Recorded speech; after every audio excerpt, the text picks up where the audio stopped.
Hello, everyone. It's your boy B3, back with another kickin' movie reaction review for the Kaiju Gang. Today we have another found footage. I was thinking about doing Hatchet 2, but I really wanted to do another found footage just because the last film we reviewed, which I gave a stellar recommendation for, Digging Up the Marrow, was found footage. So I wanted to do another found footage, and this is a found footage movie that I've been wanting to watch for a while. It's from 2017, but it kind of escaped my radar until recently. The Monster Project. A lot of you may have heard of it. Monster groups on Facebook were posting about it recently. Recently when I'm recording this, not recently when I'm uploading this, because I actually have a ton of videos to upload. And this one's tacking on to the end. But it's got 3.5 stars on Prime Video, where you can watch it for quote-unquote free. It's an hour and 38 minutes. IMDb sets it at a 4.5. I think I agree with that a little more than 3.5 stars. Once again, it's from 2017. It's PG-13, according to this, but it says fuck multiple times and there's a decent amount of blood, so I feel like that's incorrect. But I'm looking at PG-13. But if we check...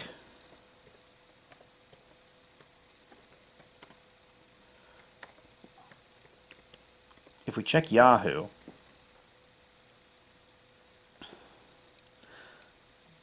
Okay, when I type in rating, it gives me, like, people's stars. Like, it's a 50% on Rotten Tomatoes, and it does say it's rotten. Other places give it, like, a 2.5.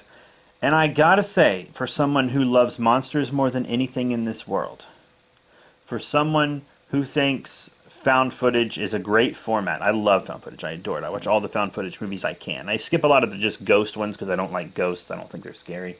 But this movie should have been the perfect movie to scare me, because found footage is actually the film format that scares me the most. Like, when I was talking about Digging Up the Marrow, that movie scared the crap out of me. But the Monster Project didn't. Because the Monster Project is not good. It's not good. I didn't like it. Okay? I think it's a bad film. And I don't think they understand the format of found footage. I kind of consider myself not an expert on found footage, but maybe a connoisseur of found footage, maybe. I made 3 seasons of a found footage web show. I have watched almost every found footage movie I can get my hands on. Okay? I absorb found footage to an extent that most people would find obscene. I love found footage. And this kind of breaks some of the rules of found footage, but not in a good way. Not in an expanding the genre, new ideas kind of way. But in a, it really takes you out of the film kind of way. Like, there are parts in the movies where people are holding cameras and recording for, like, no reason. Just no reason at all. Like, there's one part where Jamal, the camera operator of the film, wakes up at 3 a.m. because someone's knocking on his door. And he's like, the first thing he does, like, immediate upon waking up, is flip on the camera. Before he even acknowledges that that someone's knocking at the door. You wouldn't do that. You would say something first. Why would you even think to turn on the camera, especially so quickly? And then this is going to be heavy spoilers, because I don't think I can, from this point on it's going to be heavy spoilers, because I don't think I can explain what I don't like about this film without spoiling it. Because the ending sucks. Yeah.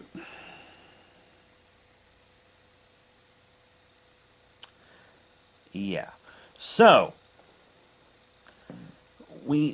there's also one of the things that kind of doesn't make sense is there's like a Satanist who's holding a camera at the end for no reason other than to have another angle, because the character with the camera on them is about to die. So they need another camera.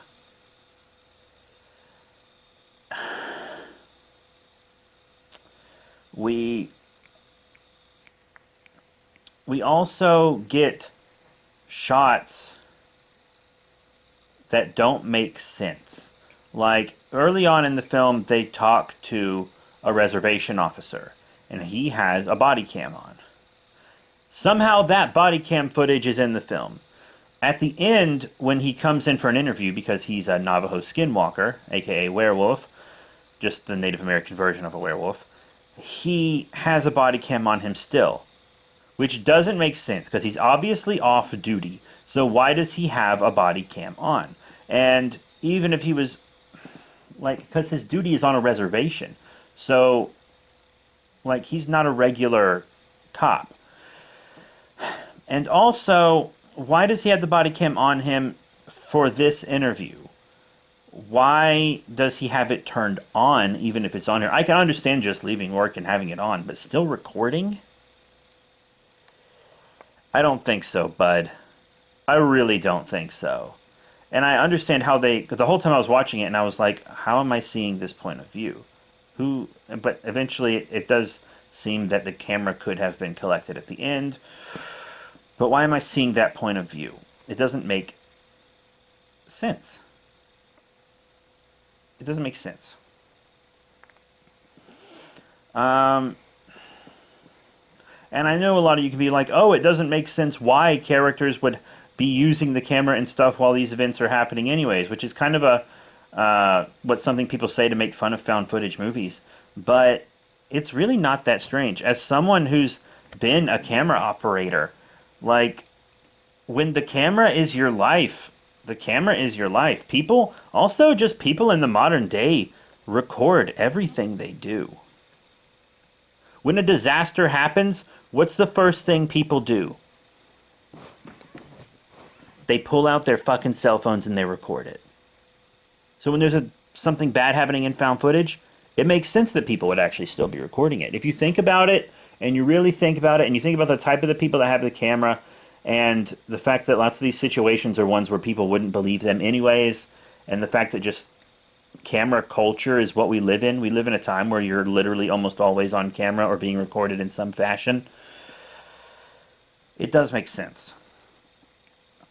That being said, there's also a scene in this movie where the demon gets a hold of the character Brian, who is a junkie, and the demon confronts him about a dark part of his past.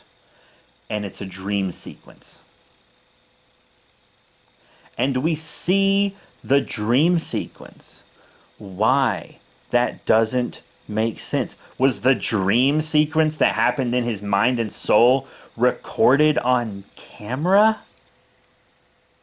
I don't think so, but that really fucking took me out of it. I was like, holy shit. Because the thing that makes a found footage movie good is that by the end of it, you're like, damn, that felt like it could have been real. If you don't feel like you go into the movie knowing it's not real. Like, some of these premises are pretty crazy. The premise of this movie was crazy. It had demons, it had vampires, it had one demon, spoilers, 2 vampires, spoilers, 2 skinwalkers, and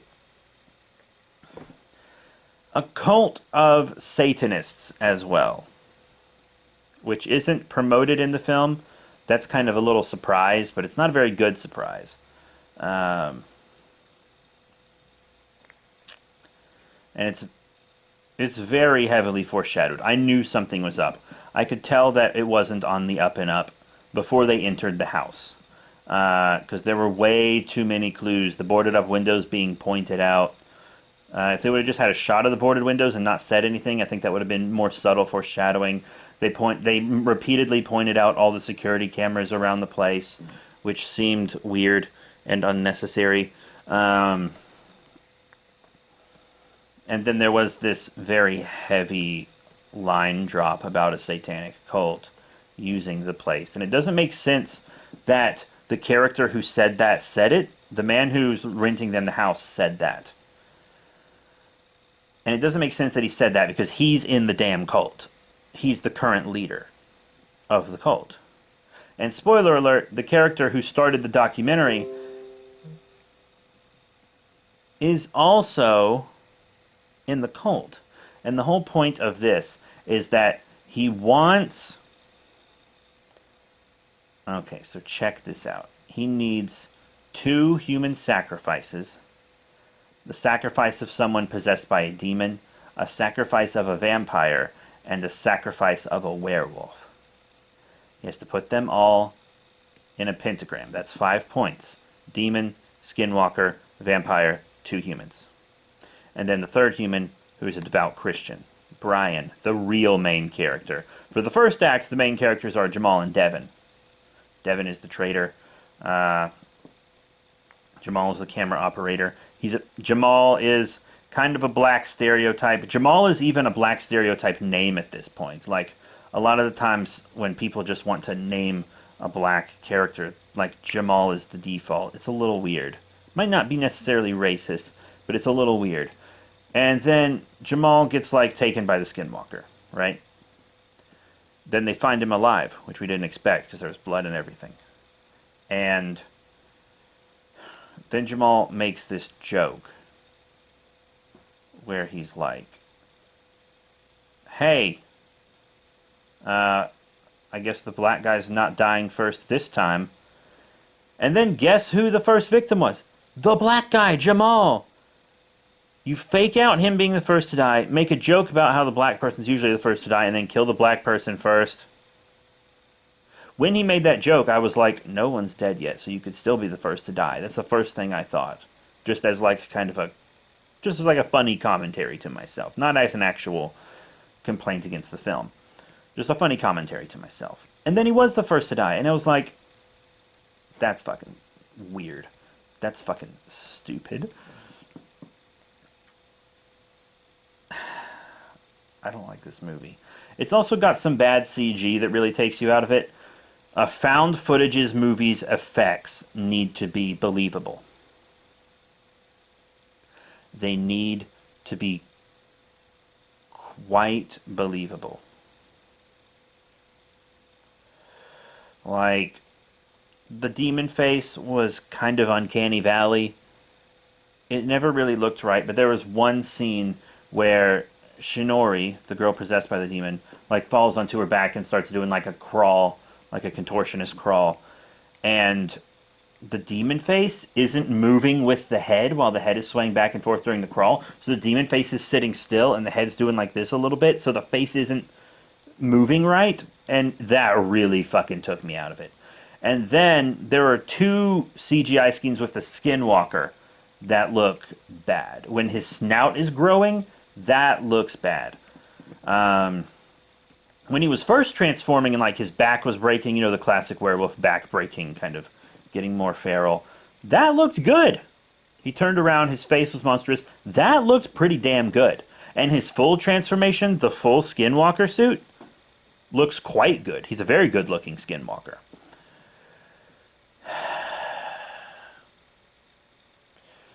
That being said, there was also another scene where he was like in a crawl space kind of, but they couldn't have got the actual person with the suit in there moving right. And so they had him crawling through there as CGI, and it looked pretty bad. If you use CGI in a found footage movie, it needs to be sparingly. It needs to be on usually like maybe furniture flying from like a possession, like a ghost or something. Maybe from a distance also. The CGI should be from a distance so it doesn't look as off as it does up close. It just wasn't right. It really took me out of it. It really killed my immersion. Another thing that killed my immersion was the skinwalker's body cam is strapped to his chest. Once he goes full skinwalker, he's not wearing clothes anymore. But we're still getting POV from the body cam. He's not wearing the body cam anymore, and we're still getting POV from it. What? That's fucking stupid. And if it is still on him, the POV is still not correct. If it's just on him and I didn't notice because it was dark, but he looked naked. If it's on him and I didn't notice because it was dark, it still doesn't make sense. Because the shots from the camera are as if it was mounted on his head, but it's mounted on his chest. So that's really inconsistent, and it's a glaring inconsistency because we're getting a headshot while he's crawling on his belly through the crawl space. So the camera should be pointed in the dirt.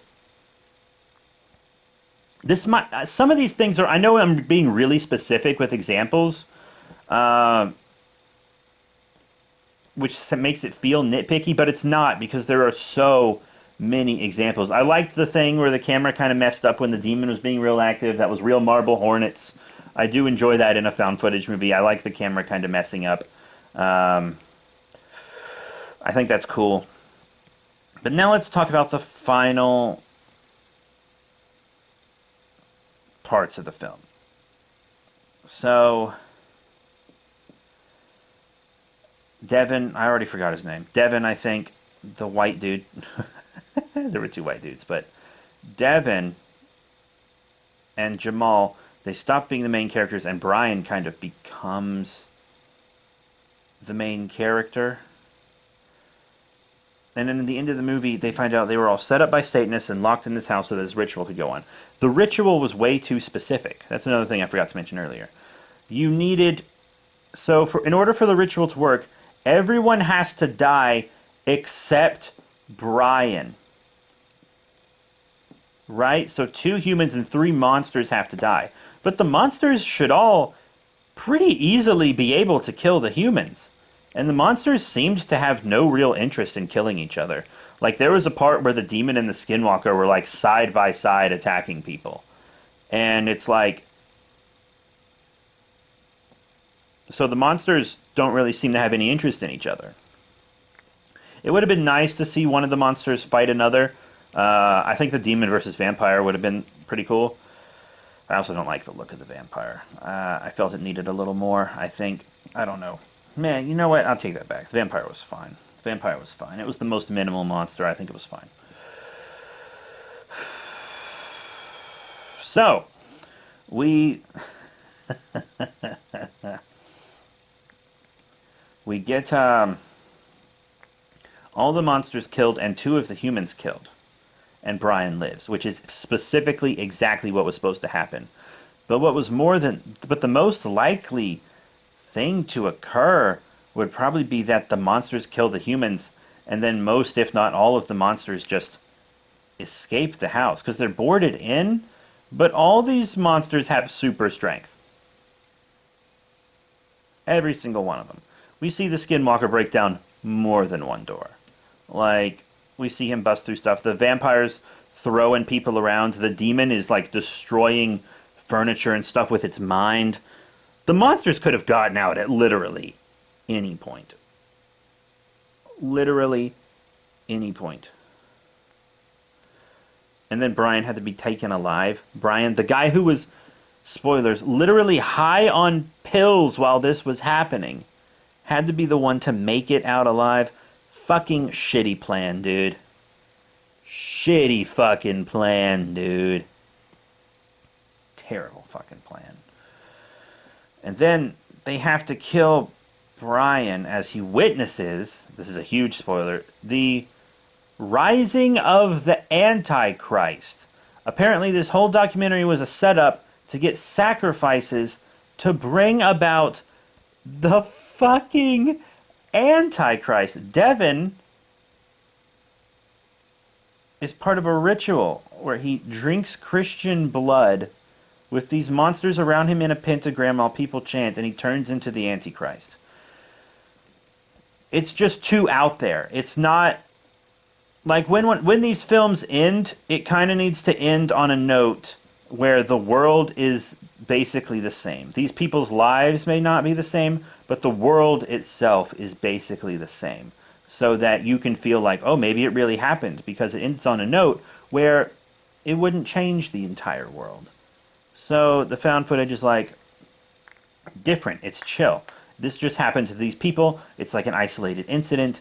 It doesn't affect me, and that's why it feels real, because it feels like it did maybe happen somewhere. But when you have consequences like bringing about the Antichrist, the being destined to destroy the world, then you're like, that just really takes you out of it, because it's a world-changing event at the end of the found footage film. And I gave him props at the end, because the camera, like, Brian dies, he has a camera mount on his head goes down, you're looking at the floor, you're not seeing the Antichrist. Then the place starts shaking, he falls over in his chair, and his camera's pointed up at the wall, and there are lights that are casting the shadow of him turning into the Antichrist on the wall. I thought it was a good shot. The CGI that creates the shadow of the transformation wasn't very good. But that didn't totally break my immersion because I thought it was a good shot. And me thinking, hey, this is a good shot, kind of overrode me thinking, hey, that's bad computer effects. So that was fine. And then I was like, good for them on not showing the Antichrist. Good for them on keeping that a secret. Because in my last movie, I mentioned, not my last movie, my last movie review, I mentioned that good found footage films don't answer all the questions they pose. Right? They leave things hidden. They leave things unanswered. Nothing goes unanswered in this movie. The bad guy literally sits across from Brian. Devin sits across from Brian and, like Lex Luthor or some Bond villain or something, explains his entire plan. And he does it in this, like, cliche villain style. And it's... God, it's fucking stupid. It's really dumb. It's actually very stupid the way that's done. Like, they should have left all the details about that a mystery. So we didn't know what the ritual was for. Like, and all this stuff. Like, this should have been a mystery. And then remember how I praised them for not showing the Antichrist? The last shot of the film is the fucking face of the Antichrist. The camera's laying on the ground, and then the Antichrist, like, lays down on the ground and screams into the lens for no reason. This movie, they just didn't understand what a good found footage movie needs. Once again, I consider myself an aficionado of found footage films. I really do. It might actually be my favorite type of movie, honestly. But it's just not good. It breaks the rules, but not in a way that expands or improves the genre. Because you can do that. And it's just not a good film. It's not a good film. It constantly broke my immersion. It's too much for one plate. It's like Justice League or Destroy All Monsters or House of Frankenstein. The movie wants to have everything in it. And then they put too much in it and it doesn't work. The demon was kind of scary, but the vampire was never really scary. And the skinwalker was cool, but also never really scary. I didn't get scared at all watching this film. And usually found footage movies scare me. Found footage movies are the ones that scare me the most, and this film didn't scare me at all.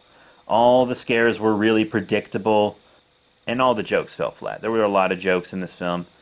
They all fell flat. So, The Monster Project, 3.5 stars on Prime Video. 4.5 on IMDb, hour and 38 minutes, 2017. 3 people who are claiming to be real-life monsters are interviewed by a film crew. When the night turns deadly, the crew must fight evil inside and out. I think the inside is actually referring to the traitor and not inside and out of the house.